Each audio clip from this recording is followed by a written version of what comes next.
오늘 말씀은 127편, 시편 127편 1절에서 5절 말씀입니다. 우리 한 절씩 교독하실 때 제가 먼저 읽습니다. 여호와께서 집을 세우지 아니하시면 세우는 자의 수고가 헛되며 여호와께서 성을 지키지 아니하시면 파수꾼의 깨어있음이 헛되도다. 너희가 일찍이 일어나고 늦게 누우며 수고의 떡을 먹음이 헛되도다. 그러므로 여호와께서 그의 사랑하시는 자에게는 잠을 주시는도다. 보라, 자식들은 여호와의 기업이요 태 열매는 그의 상급이로다. 젊은 자의 자식은 장사의 수중의 화살 같으니. 함께 읽겠습니다. 이것이 그의 화살통에 가득한 자는 복되도다. 그들이 성문에서 그들의 원수와 담판할 때에 수치를 당하지 아니하리로다. 아멘. 오늘 본문은 신앙의 본질에 대해서 말씀해주고 있습니다. 우리들은 특별히 한국 사람들은 신앙생활에 열심입니다. 보세요. 오늘도 여러분들 자다 말고 일어나셨잖아요. 다 자고 일어나셨는지는 모르지만 우리는 이렇게 새벽을 깨우는 게 전 세계 민족의 몇 민족이나 그렇게 되겠습니까?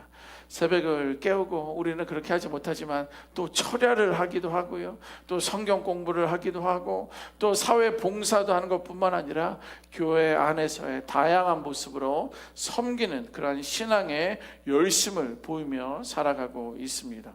그런데 오늘 말씀을 통해 주시는 것은 뭐냐면, 우리는 얼마나 열심히 하느냐, 누가 더 많이 했느냐에 대한 것보다 얼마나 애쓰냐가 아니라 이 모든 것들을 누가 이루고 있느냐 하는 거예요.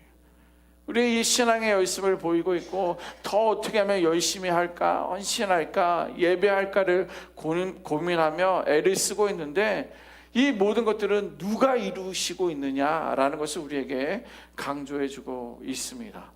결국 신앙의 본질이라는 것은 내가 얼마나 수고하느냐에 있는 것이 아니라 내가 하나님이 이루시는 것을 내가 얼마나 신뢰하고 있느냐라는 것을 빼앗겨서는 안 된다는 거예요.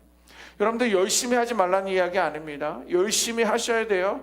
그런데 내 하나님께서 이루시는 일들은 내가 얼마나 신뢰하고 있느냐를 우리는 먼저 깨달아야 한다는 거예요.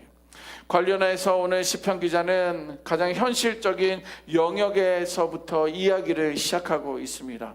무엇입니까? 바로 집을 세우는 문제를 통하여 그 열심을, 이 집을 이루시는 분은 누구냐를 우리들에게 묻고 계십니다. 여기 빅토밸리 지역에 오면서 본인들의 집을 설계해서 지으려는 그런 분들을 좀 보기도 했습니다. 또 정원을 가꾸시는 분들도 계세요. 또 텃밭을 이루어 가시는 분들도 계십니다. 그런데 성경이 말하는 것은 집을 세우는 것도 똑같습니다. 1절 말씀 한번 보시겠습니까? 제가 한번 읽어봅니다. 여호와께서 집을 세우지 아니하시면 세우는 자의 수고가 헛되며 여호와께서 성을 지키지 아니하시면 파수꾼의 깨어있음이 헛되도다 라고 기록하고 있습니다. 여기 본문에서 말하는 집은요, 단순히 사람들이 거주하는 그 건물의 개념이 아닙니다. 성경에서 말하는 집은요, 가정일 수 있어요. 여러분들의 가정을 세워나갈 수 있다는 거예요.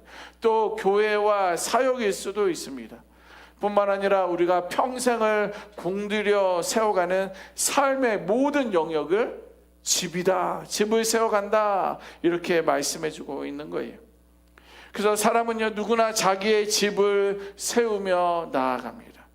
그래서 집을 세우기 위하여 우리는 계획을 세워요. 앞으로 2년은 어떻게 할 것이고 5년은 어떻게 할 것이고 우리들의 자녀들이 자라면, 성장하면 이렇게 하기 위하여 지금을 우리는 준비해야 된다라는 그러한 계획을 세우고 있습니다. 그리고 미래를 계산하고 있어요. 더 견고한 삶을, 또 평안한 삶을 세우기 위하여 우리 그렇게 계획적인 삶을 살아가고 있습니다. 하지만 시편 기자는 뭐예요?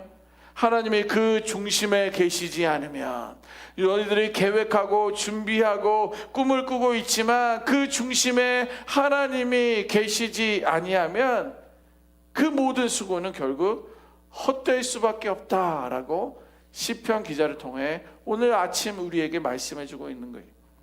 자, 그런데 여기서 헛되다라는 것은 아무 결과도 우리에게 일어나지 않는다라는 말이 아니에요. 여러분들이 계획하고 준비하고 열심히 살아가는데 그러면 결과가 아무것도 남지 않는다라는 말입니까? 아니요, 그것은 아니에요. 결과는 있어요. 겉으로는 분명 성취가 있어 보입니다. 왜? 시간도 들여, 공도 들여 열심히 했는데 아무런 결과가 없지는 않아요. 겉으로는 분명히 성취가 있어 보일 수 있습니다. 성공한 것처럼, 계획한 것처럼, 꿈이 이루어져 있는 것처럼 보일 수도 있습니다.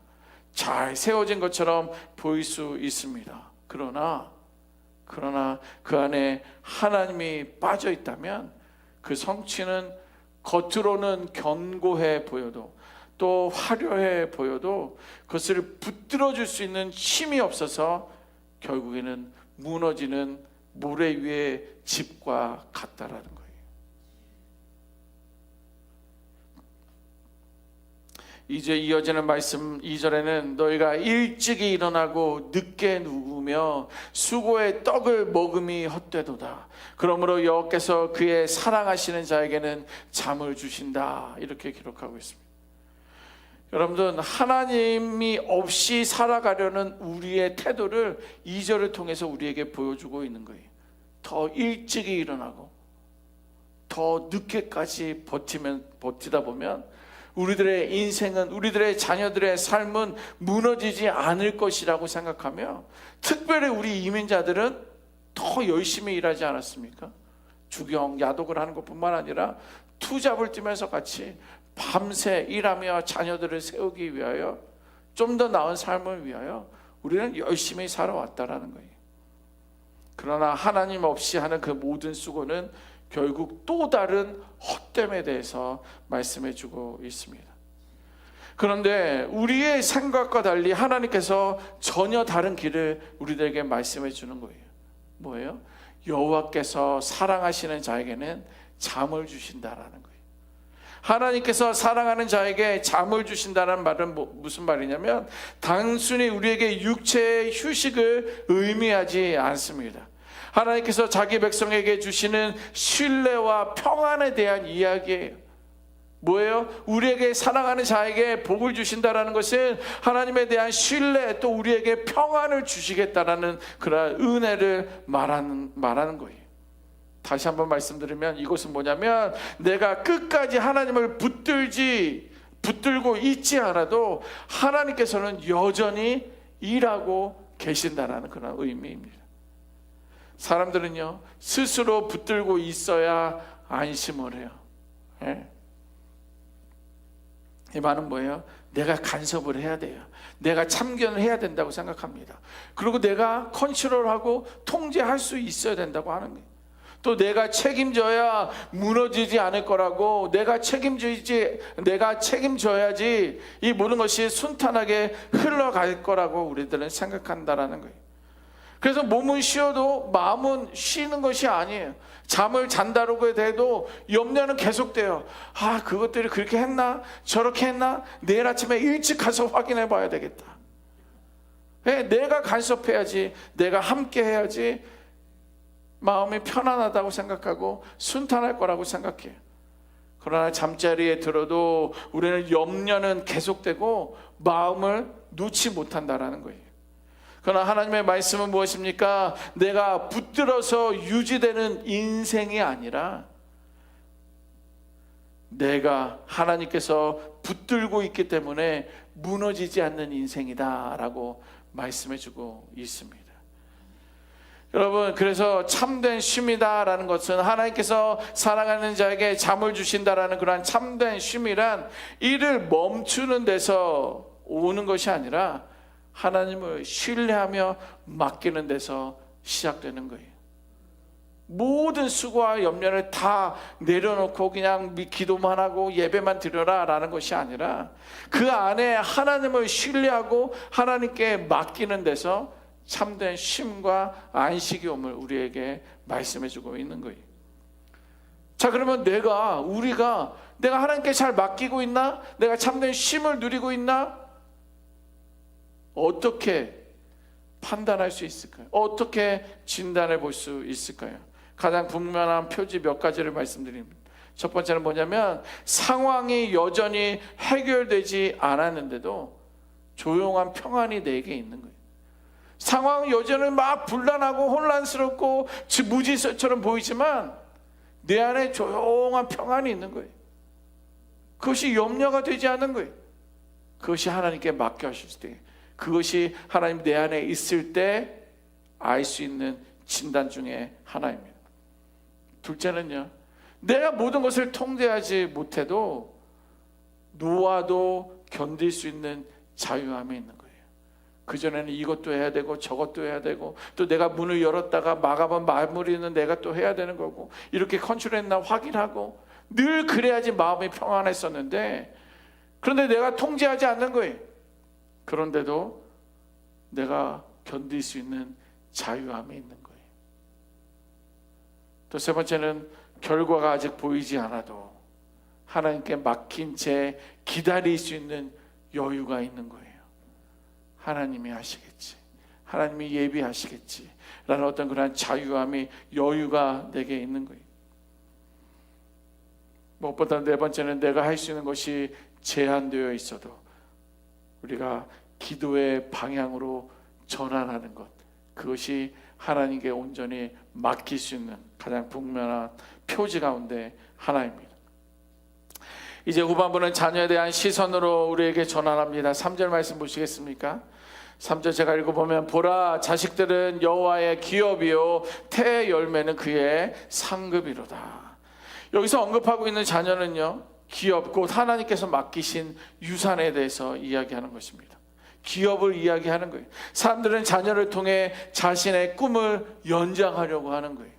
그래서 너는 이렇게 살아야 된다, 이렇게 성숙하기를 원해, 이렇게 꿈을 이루어가기를 원해. 나는 엄마는 못했지만 아빠는 못했지만 너에게 모든 것을 투자하는 이유가 거기에 있다. 직접적으로 말은 안 해도 늘 우리들의 마음속에는 자녀를 통해 자신의 꿈을 연장하려고 하는 거예요. 하지만 자녀는요, 우리의 것이 아니에요. 하나님의 것입니다. 우리는 그들을 잠시 맡아 돌보는 청지기일 뿐이다라는 거예요.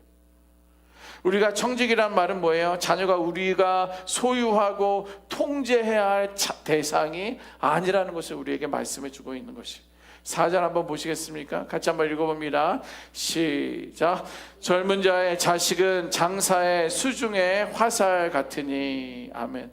보세요, 화살은요, 손에 쥐고 있을 때는 큰 의미가 없어요.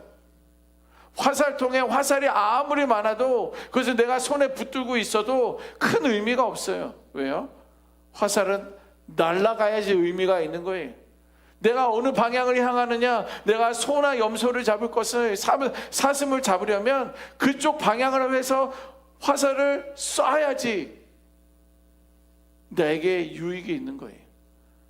근데 화살통이 많으니까 든든해. 나는 할 수 있어.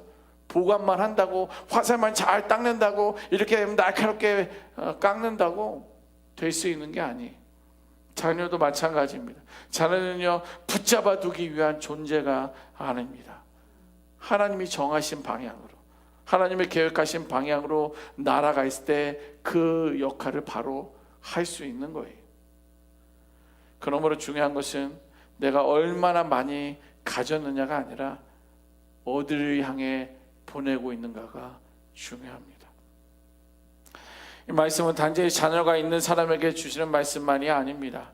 하나님께서는 우리 모두에게 누군가를 세우고 누군가를 품고 믿음으로 보내는 사명을 우리에게 맡기셨다라는 거예요. 어떤 이들은 자녀를 통하여, 어떤 이들은 다음 세대와 공동체를 위해서, 또 어떤 이들은 제자와 이웃을 위하여 하나님의 나라를 이어가도록 부르심을 받았다라는 거예요. 결국 믿음의 사람은요, 자기 사람을 붙드는 사람이 아니라 하나님께 맡기고 하나님께로 보내는 사람이 믿음의 사람입니다. 그래서 집을 세우는 문제도, 삶을 운영하는 방식도, 자녀를 바라보는 신앙도, 인간의 손에 들린 인생은요, 끝없이 불안할 수밖에 없는 거예요. 좀만 내가 붙들고 있었는데, 좀만 내가 계획하고 있었는데 그 계획대로 이루어지지 않으면 불안할 수밖에 없는 거예요. 집을 세우는 것도, 삶을 살아가는 것도, 자녀를 바라보는 시장도 똑같습니다. 그러나 하나님의 손에 들리는 인생은요, 비록 과정이 더뎌도, 뭔가 돌아가는 것처럼 보여도, 결과가 보이지 않아도, 이해되지 않을지라도 결코 헛되지 않을 줄 믿습니다. 이것을 신뢰하는 것이, 이것이 믿을 수 있는 우리가 되어야 되는 거예요.